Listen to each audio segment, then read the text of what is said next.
Welcome to the Humanities Team podcast with me, Steve Farrell. Humanities Team is an international spiritual movement whose purpose is to communicate and demonstrate the timeless truth that we are all one, with the divine and all life, caring for each other and the world we share, so that people's actions reflect this profound understanding within our generation. We believe that living this truth is essential to resolving the most chronic and acute world challenges and vital to creating a flourishing world of peace, harmony, and happiness.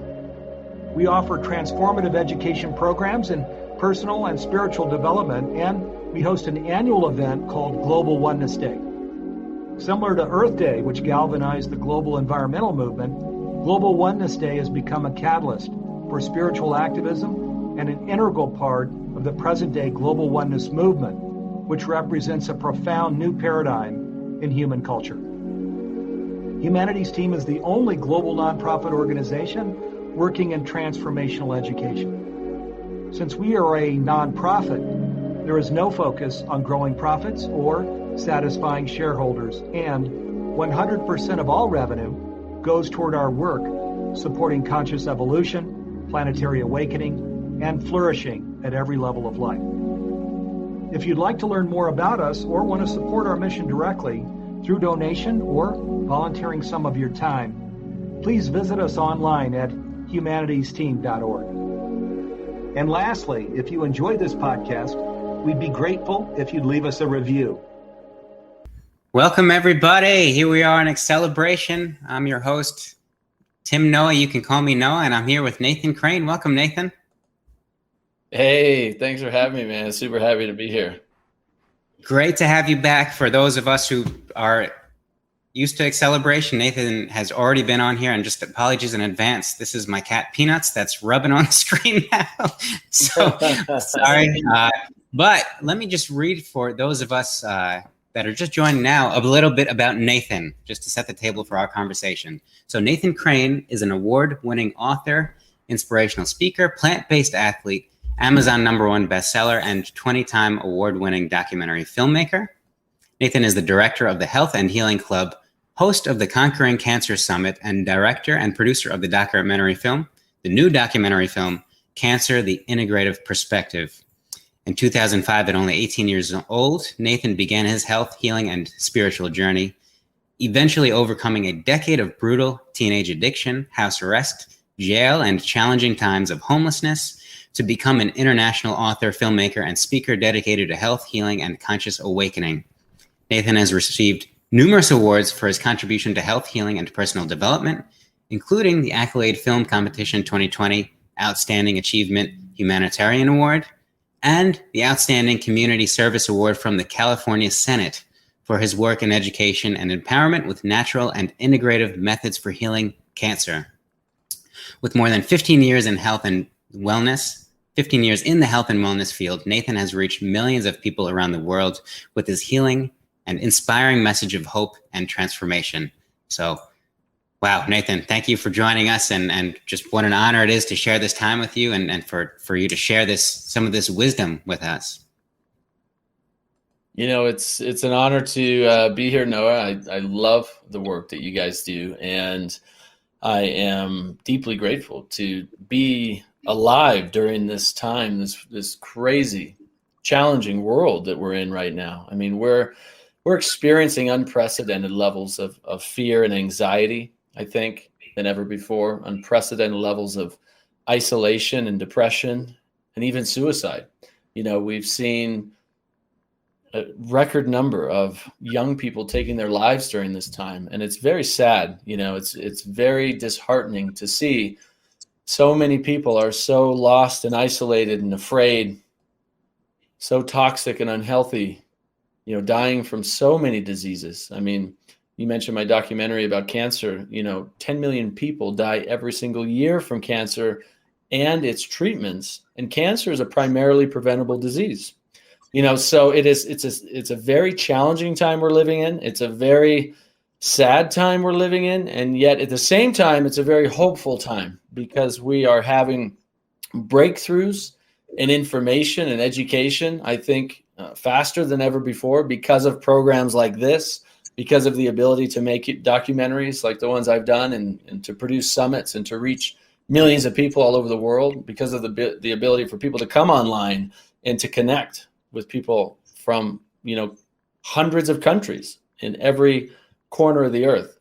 And so, there's a lot of hope as people start to tune into more of these kinds of programs and start to tune into more of what their heart is telling them. You mentioned a little bit about my background. I was lost as a teenager. I grew up in a small town in Montana, Belgrade, Montana, and Bozeman, Montana. And there it was, you had a church and a bar on just about every corner. And in my teenage years, meth started running rampant. People were making this stuff in their basements, and houses were blowing up because there wasn't much to do for young people. And they, went down this path, and I got, sucked into that path as well. And it was a very challenging time, and I barely made it to 18 years old. And there's so many people today, whether they're teenagers or in their 20s or in their 50s or 70s, that are experiencing very poor quality of health. Chronic disease has just run rampant because of our lifestyles, because of our technocratic approach to how we live in the world, because of our disconnection from nature. If you look at the Oxford Dictionary of Nature, what does nature actually mean? How we have written it today, we have written ourselves as human beings out of nature. The dictionary actually says anything like animals, plants, trees, as opposed to humans or created by humans. We have literally written ourselves out of the dictionary of nature. And so this disconnection, Dr. Zach Bush, somebody who I follow and I really honor so much, he talks about this in depth, that, because we've lost this connection to nature, we are seeing so many of these proliferation of diseases and challenges today, misinformation about viruses and the virome and bacterial infections, misinformation about how to actually take care of your health and prevent disease. And so, what I've come to be very dedicated to and passionate about the last 15 years is learning everything I can to take control of my health and my family's health, to live with vitality and energy and live a long, healthy, high quality level of an existence on this planet. Because I think, not everyone wants to live to be 100 years old, but everybody wants to live pain-free. Everybody wants to live with energy and wants to feel good. Everyone wants to, nobody wants to wake up sick and with stomach pains and chronic back pain and, colon cancer and diabetes. Nobody's asking for these things, but the reality is the only reason we're experiencing these things today is because we don't know as a society what we can do about it. And so what I've dedicated the last 15 years of my life to is learning what can we do about it? What can we do to prevent these things? What can we do to heal ourselves naturally? What can we do to reclaim our health and live with energy and wholesomeness and vitality? Because it's totally possible. Every one of us, I have met so many incredible people who were told by their conventional oncologists, go home and die. You have 4 weeks left to live. And Bernie Siegel, asked his patients 10 years later, why didn't you die? How are you still alive? Why are you still here? And they said, I went home and I decided I wasn't ready to die. And so they took, they said, no, I'm not accepting that fake prognosis, that fake expiration date. And I'm going to reclaim my life. I'm going to live.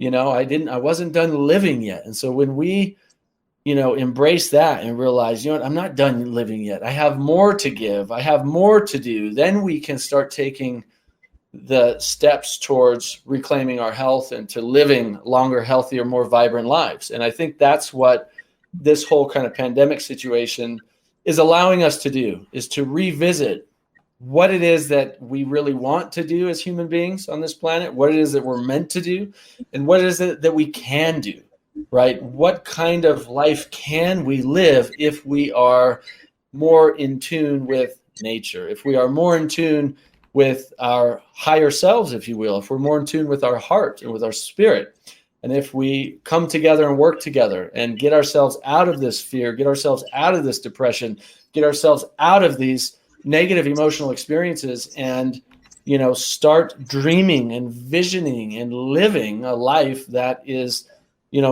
outside of this mainstream narrative, creating this new life, this new society, this new world that we want. And we can do it. That's the exciting thing, is we can do it. I've done it in my own life, and I've met so many others that have done it as well. So it is totally possible. And I think now is absolutely the time. So Nathan, I know this whole documentary that you've just released a few months ago, Cancer, the Integrative Perspective, that people are raving about this. There's 20 awards that it's won, and it may sometime be in humanity's dream. But can you tell us a bit about this and your experience that led you into making this film and the process and how it has touched people's lives?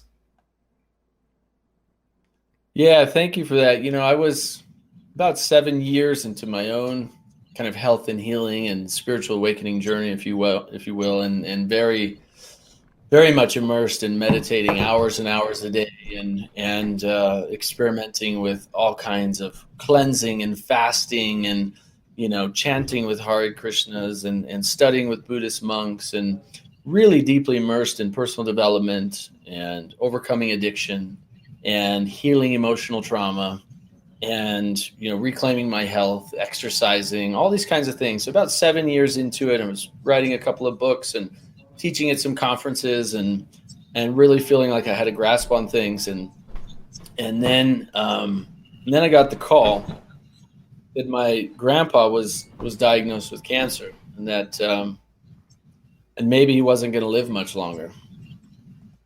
And we went to go visit him in Arizona, and I saw how much he was suffering from the chemotherapy and radiation that the oncologist had prescribed for him. And up to that moment in my life, really the only other experience I had with cancer was as a child. My best friend's aunt growing up.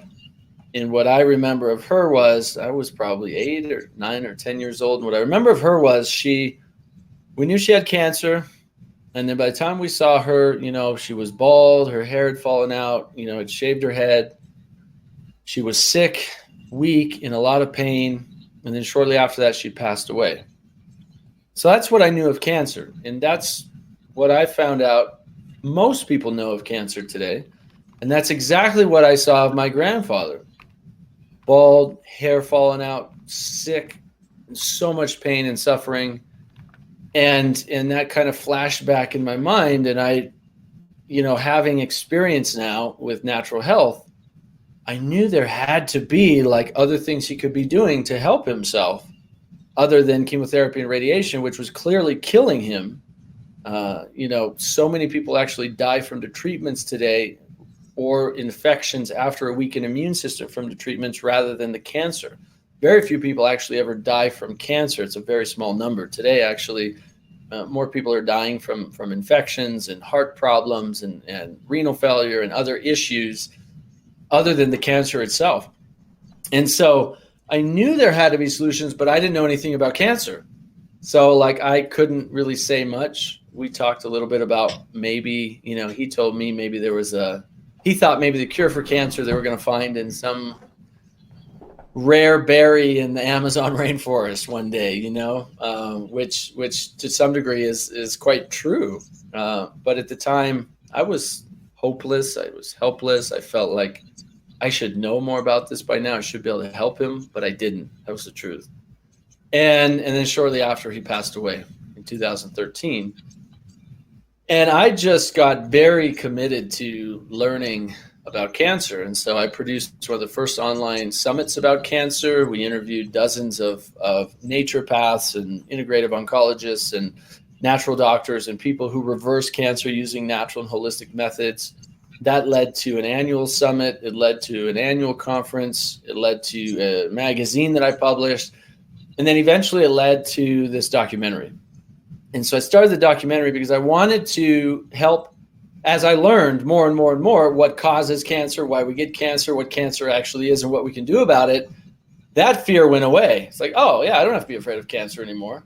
It's like, I know what to do. I know what to do for my family. I know what to do to help others. Okay, it's just that we don't understand it as a society. And because we don't understand it, what we don't understand, we often fear. And especially when we see people suffering and, losing their hair and these sorts of things, that's very scary as well. And then we see loved ones die, and that's very scary as well. So you just compound fear on top of fear on top of fear. And so once I realized, wow, this information needs to get out to millions of people, so I started the documentary. And part of the documentary is to help bridge the gap between natural medicine and conventional medicine, because there's a lot of misinformation. There's a lot of medical doctors that don't know anything about natural medicine. They've never learned about diet and nutrition in school, in med school. They don't even know that there's 80,000 abstracts in peer-reviewed journals supporting the efficacy and safety of natural medicine for just about every chronic disease on the planet. Most medical doctors don't know this body of knowledge exists because they've never learned it. And so when you're just going to a conventional oncologist or just a conventional medical doctor, you're getting one small piece of the story. You're not getting true informed consent because they don't know what they don't know. It's not their fault. They just don't know it. And then so I wanted to learn from both sides. What's working in conventional medicine? What's working in natural medicine, ancient medicine, Eastern medicine, indigenous medicine? Like, there's amazing things that work.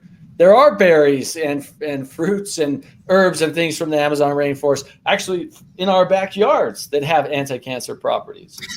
There was a massive study that just came out the other day, or recently, actually, I should say, a couple of months ago. Massive meta-analysis on tens of thousands of people. They looked at people who ate a couple of small mushrooms per day versus people who ate no mushrooms. And what they found out was that people who ate 2 small mushrooms per day has a 45% decreased risk of cancer than people who ate no mushrooms.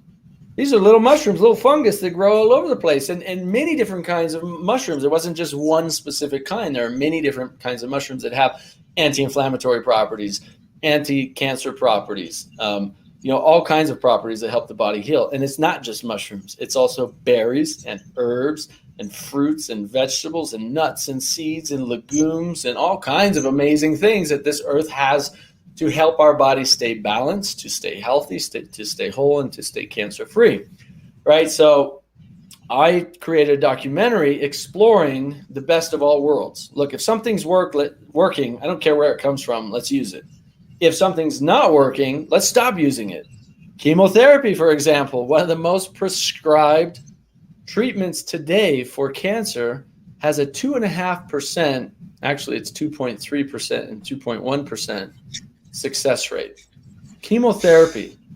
I mean, who knew that, right? I didn't know that until I started diving into this research and this information. I didn't know that, you don't see much benefit from chemotherapy for most cancers.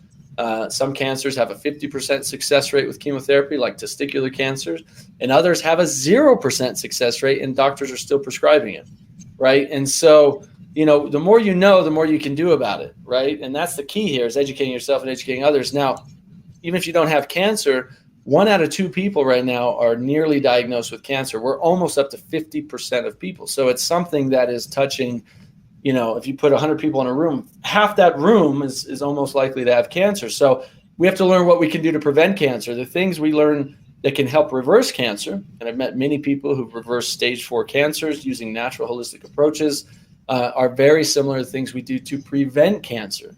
So prevention is the best medicine, right? You don't want to wait till you're sick to do something about it. Let's prevent it in the first place.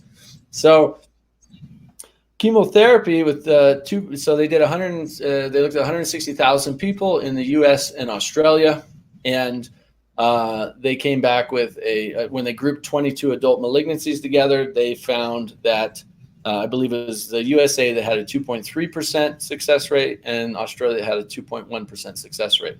Okay, so maybe chemotherapy works for some, but for many, it's not going to be very effective, right? Similar findings they found with radiation. Surgery also has its own problems. So sometimes those things might be necessary, but if you're not addressing the underlying cause and condition that led to the cancer, your diet and lifestyle and environment, your toxic burden, your emotional state, we know that stress, anxiety, fear, isolation, these things inhibit the immune system, and they can lead to cancer forming in the body. How? Because our immune system is designed to target, to identify, target, find, seek, and destroy cancer cells in the body. That's what our immune system does. Right? Cancer is not an invading enemy. It's a product. It's a result of a lifestyle. And yes, genes have a small role to play, but most cancer is not genetics. Even cancer.gov says only 5% of cancer is even hereditary, meaning 95% of people who have cancer today, which is most people, it's not hereditary. It's diet, lifestyle, and environment, thinking, and through epigenetics, we know that we can turn on and off these gene expressions. So even if it is 5% hereditary, we know now through the science of epigenetics, we can actually, through diet, environment, lifestyle, thinking, behavior, and emotions, we can actually turn off cancer-expressing genes, and we can turn on longevity genes, anti-aging genes, and healing genes, and anti-cancer genes through doing the practice I just shared with you, getting your body into a parasympathetic state, getting yourself into a state of calmness, to relaxation, where your parasympathetic nervous system is activated, which means your immune system is upregulated, which means your body is helping to remove cancer from it. We all have cancer cells. You have them, I have them. We all have cancer cells in our body right now. The only thing that leads to a cancer diagnosis is when the cells have proliferated to an astronomical rate. I mean, we're talking billions and trillions of cells, right? And then it may turn into a tumor. It may be a blood cancer. It might be in the lymph nodes. It may be in the brain. But as Dr. Thomas Lodi says in my documentary, cancer is cancer is cancer. It doesn't matter. He treats it all the same. It's just the only difference is the word before cancer. Brain cancer, breast cancer, kidney cancer, blood cancer. It doesn't matter. It's all the same process. It's a chronically fermentative process that happens through DNA damage, lack of nutrients in the body. So two things can really lead to cancer: nutrient deficiencies and excessive toxic burden. And excessive toxic burden is also included in there is stress and anxiety and fear, but also toxins and fake foods coming into the body, toxins in the air, water, and soil, and then nutrient deficiencies because of the fake foods, because people are not eating the way that we're designed to eat in harmony with nature. And so these two things can absolutely lead to cancer, which the beautiful side of that we cover in depth in the film. You know, I've interviewed almost 50 world-leading experts and people who've reversed cancer in the documentary. So you get to go into detail into each of these topics, but we look at it from it's what's called the integrative perspective, because it's about integrating the best of everything that works and getting rid of everything that doesn't work, right? So we're exploring that. What works for the mind and emotions? What works for your spiritual side? What works for diet and nutrition? What works for water and clean air? What are the plastics doing? So we look at it from a very holistic and a very integrative perspective. And at the end of the film, you're very uplifted. You're very hopeful. You know so much more about cancer than you ever did before. And you have real solutions that you can start exploring, which is the point of it, is to get us thinking differently, right? The whole film is to get us thinking differently about cancer so we're not so afraid of it anymore. We don't have to be afraid of it when we understand it. We understand what causes it, what we can do about it. And so that's really what it's about: education, empowerment, and then making better decisions for our health. Well, wonderful, Nathan. I hope, and again, I do hope that we can get this documentary on Humanity Stream, and we'll have to come back and just focus on this particular case because, wow, so many people are interested in this and how many people this could help. And I'm pretty sure you mentioned that in order to heal, we need to, think differently about our diet, lifestyle, and mindset. And there are questions about each of these from our audience, Nathan. So I'm going to bring in a question from Susan, who's joining the stream. So thank you, Susan, for the question. Susan says, I know people who seem to thrive on having enemies, whether the enemies are people or situations to push against. Besides modeling more positive behavior, what can I do to help them shift so that they have less stress?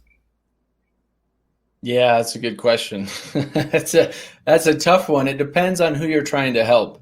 If you don't mind putting in the chat who it is you're trying to help. Is this a loved one? Is this a spouse? Is this a child? Or is this just somebody you meet in the store, right? Because each of those situations and circumstances can definitely garner a different response, and somebody you don't know is likely to be less responsive and more reactive, depending on how you approach them, versus somebody you know very well, right? Like a spouse, and they may even be very reactive depending on your approach. So I want to go back to what you just said. I think you're brilliant, and you have a lot of wisdom, clearly, because you're saying that you are modeling that which you want. And that's number one, right? We have to live in the way that we want to see people treat each other in the world.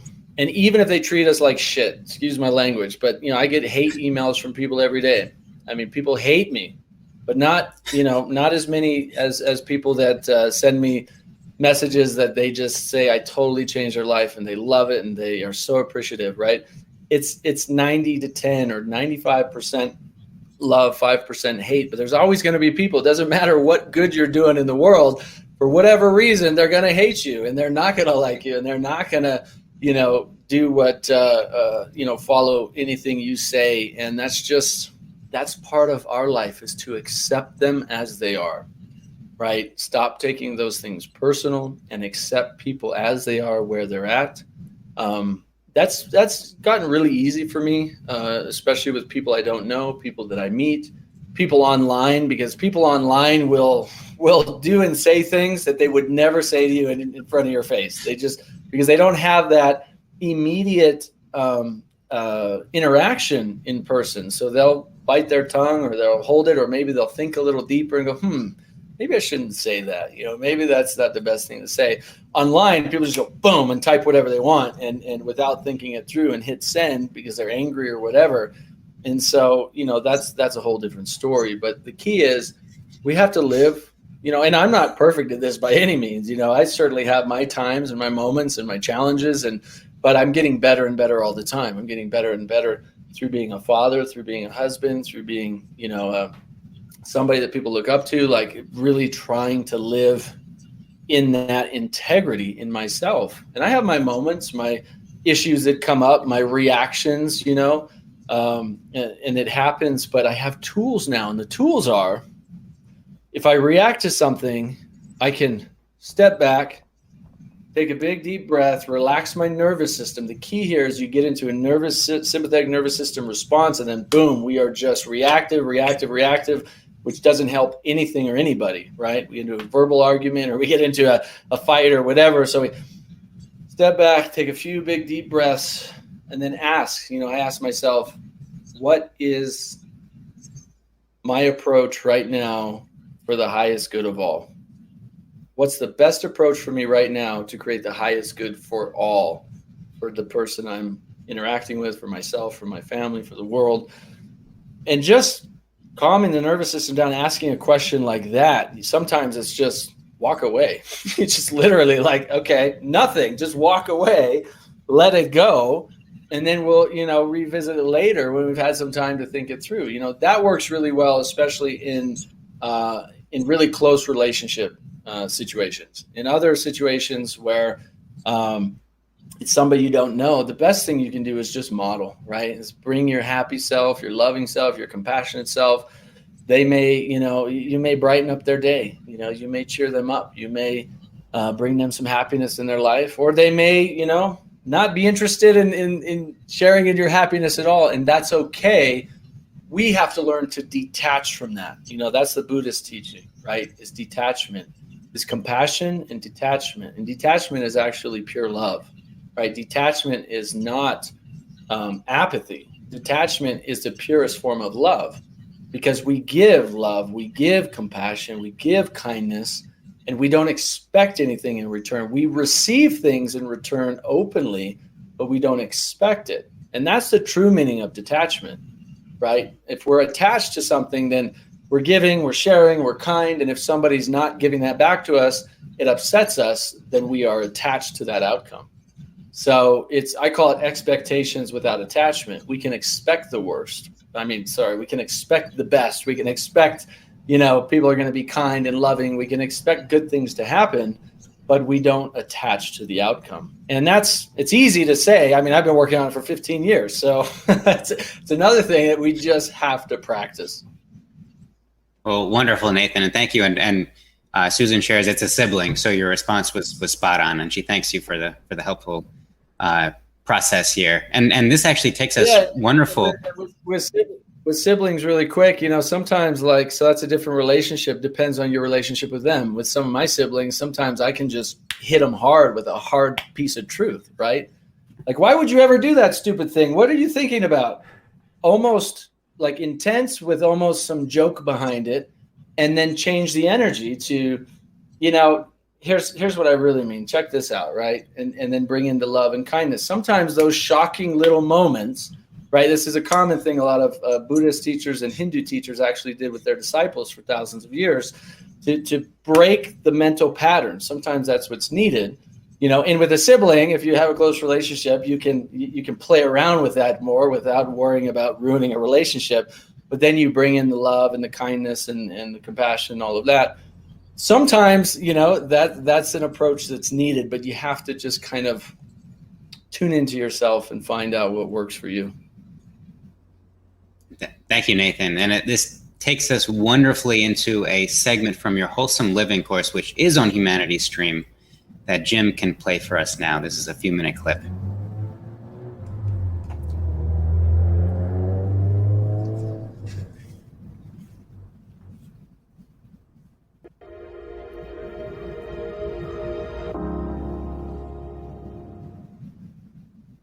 The first thing we want to do is every single day we want to be really mindful about the words we're telling ourselves, about the thoughts we're thinking, as well as the words we're saying to other people. We want to think of our language, of our thoughts and of our speech as instant manifestations. And what I mean by that is, what if every single thought you had, every single word you spoke, instantly manifested in front of you right then and there?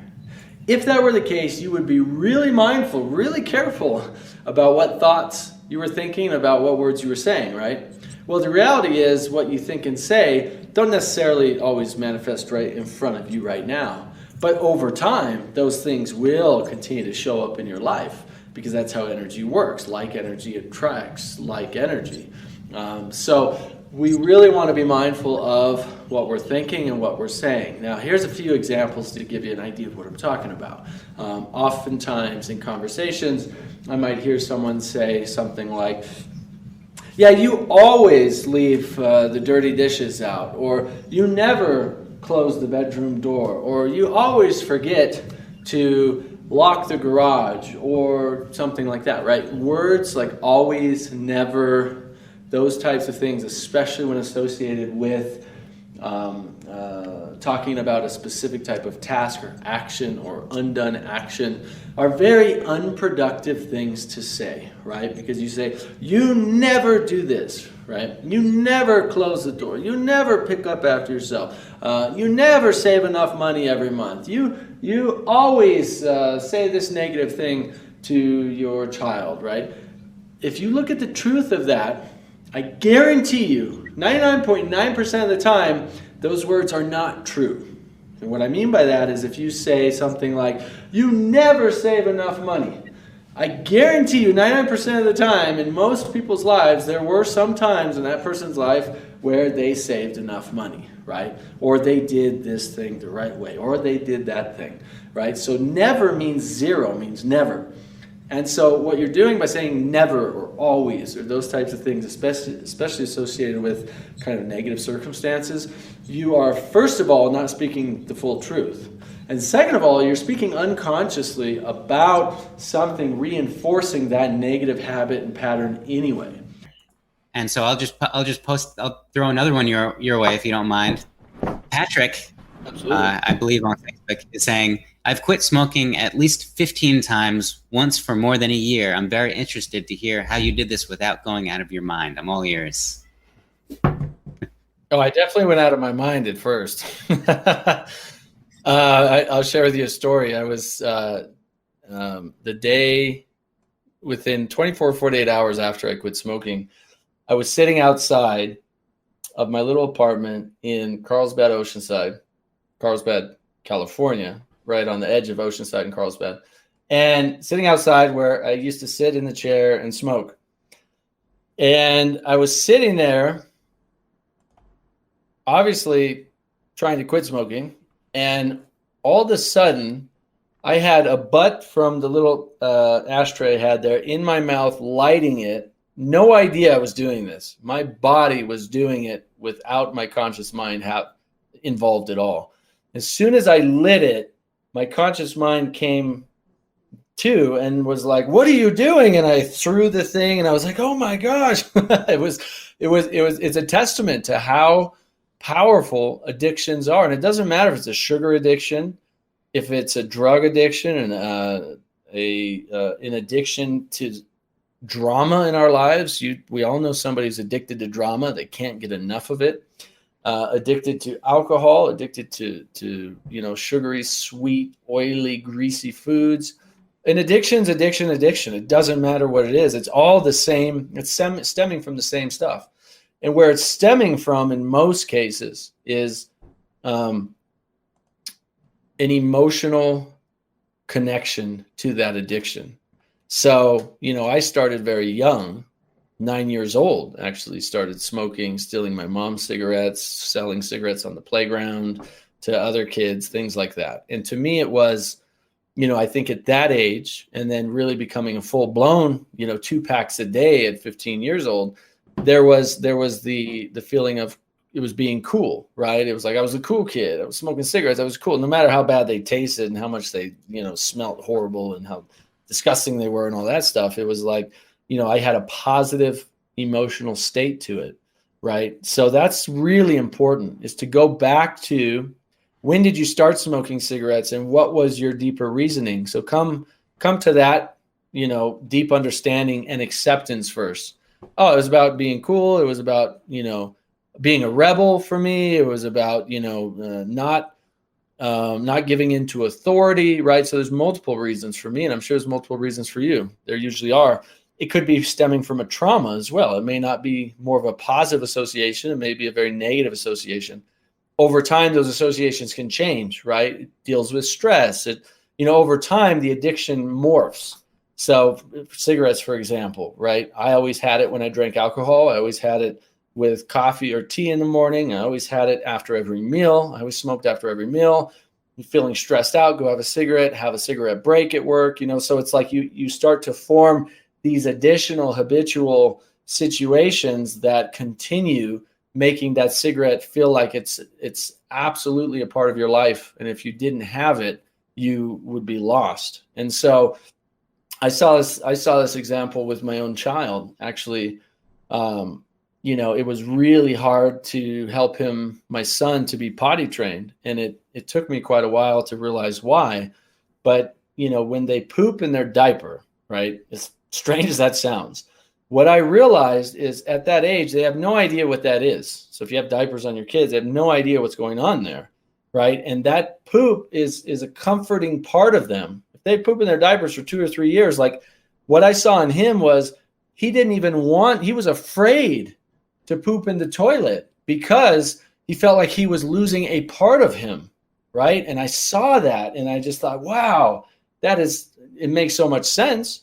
Because subconsciously, he's got this thing that's part of him, and he feels like he's losing a part of him, right? And so it took us a long time to help him get potty trained. It was very challenging, but once I realized that, it got easier.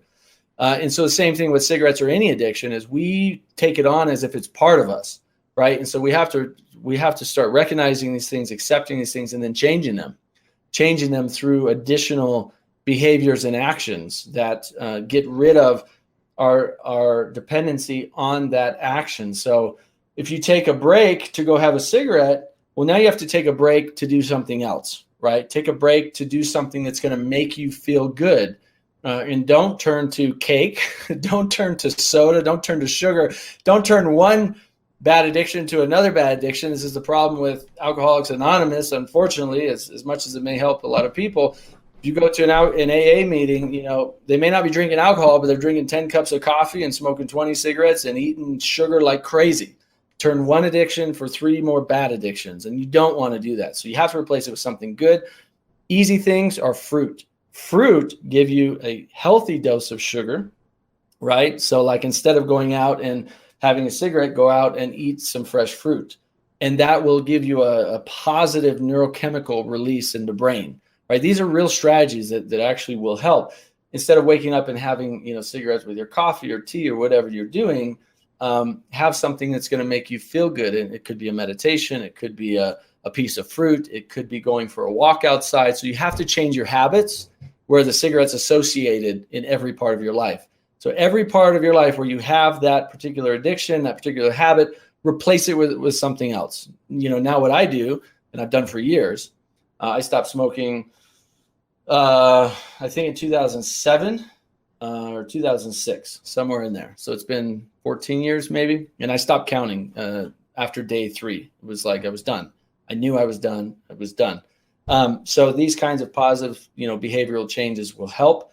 What I do in the mornings, I go, I have my tea, but then I take a book and I sit and I read, do a little meditation. I read, I drink my tea. That's how I start my day instead of a cigarette. You might go for a walk. You might jump on a rebounder to get your lymphatic system flowing and get some endorphins going, whatever it is that you need to do. And then, so those are important like strategies. But the biggest thing for me, I think, was I was like, okay, I want to get healthy. Like I got serious about wanting to get healthy, to be healthy, to know what health feels like, to have energy, to be vital. So when I made that commitment to myself, then I started going to the gym and I started working out and I started doing cycling classes and I started doing things. I stopped all pharmaceuticals at that point. That was 2006, I think. Stopped even ibuprofen and aspirin and all these things. And through that commitment to be healthy at the gym, I would leave the gym and I'd go outside the parking lot and I'd smoke a cigarette. And one day it just hit me like, what are you doing? Like, are you so stupid, right? It's like, I'm here to be healthy and exercise and fit, and then I'm going to go here and cause cancer in my body. Like, it was that big realization for me and my commitment to being healthy. And then these strategies I told you about, I just said, I'm done. I am done. This does not serve me in any way. It does not help me in any way. It does not make me cool. It makes me an idiot, right? It smells horrible. It keeps people from wanting to be around me. It, so associate all the negative things, right? I used to have all these subconscious positive associations when I was a kid. Now it's like I got all these negative associations from it that I'm reminding myself, all the problems. It costs money. I have to go out of my way to get a pack of cigarettes every day from the store. I have to spend a lot of money on cartons of it, and I have to buy lighters, and I have to wear colognes. My shirt smells so bad. It's a lot of work. It's not a lot of work to quit smoking. It's a lot of work to keep smoking. I think it was Jim Rohn that said that the first time I ever heard him say it. Jim Rohn or Tony Robbins, somebody was like, it's way more work to keep smoking than it is to quit smoking, or keep drinking than quit drinking. It's way more work. You have to go out of your way and spend a lot of money and do all kinds of things to keep doing it. So get those positive associations, create those new strategies at every moment, and then have your deeper reason why you're doing it. And then you make a commitment. I told my roommates at the time, I said, look, I'm going to be an asshole for the next 3 days. Deal with it. I'm quitting smoking cold turkey. I'm done. You may not like me, but it is what it is. And I was not a very pleasant person to be around for a few days. And I actually went to a job interview to get into real estate on my 3rd day without a cigarette. I was sweating and I was nervous and I my body was like detoxing and like I wanted a cigarette so bad. Like my body wanted a cigarette. My mind was like, no, I'm done with it. Right. I'm sitting there in the interview and I think I'm doing horribly. And then I ask him and I tell him, I say, I got to apologize. I just quit smoking 3 days ago and I feel really weird right now, just so you know. Lo and behold, he ended up hiring me and I got into real estate at like 20 years old for a couple of years, just as the market was starting to crash at the time. So, that was a crazy situation. But, just to wrap all that back around, hopefully there's some helpful things in there for you. You can do it. You just have to fully commit to it. Have your deeper reason why.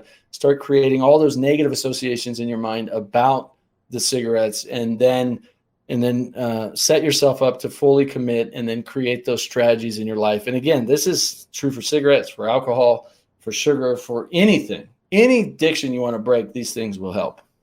Nathan, thank you. And so, this hour has flown by. We're even over time, Nathan. So thank you so much, brother, for being with us. I know we'll have to get you back on shortly with your documentary, hopefully. But please tell us where our viewers can find you and your documentary. Yeah, thank you. And all you tuning in, I mean, just some words of hope and inspiration. You can do it. I know you can. You believe it within yourself and you find the right strategies to do it. You can experience any level of vitality and energy and freedom that you want. So thank you all for tuning in and sharing your great questions and feedback. And yeah, my website is nathancrane.com. I have a free ebook there and free meditations people can download when they join my newsletter. It's just nathancrane.com. And the film they can find it on Amazon, Cancer, the Integrative Perspective, or just go to theintegrativeperspective.com. And it's available for rent. It's available for DVDs. Any way you want there, theintegrativeperspective.com. If you'd like to receive all of our new podcast episodes, please click on the subscribe button. To find out more about Humanities Team transformational education programs and about how you can help support our mission, please visit us online at humanitiesteam.org, where you can also sign up for our email list so we can let you know about our free online events and other news about what we're up to each week. And again, if you enjoyed this podcast, please leave us a review. Thank you.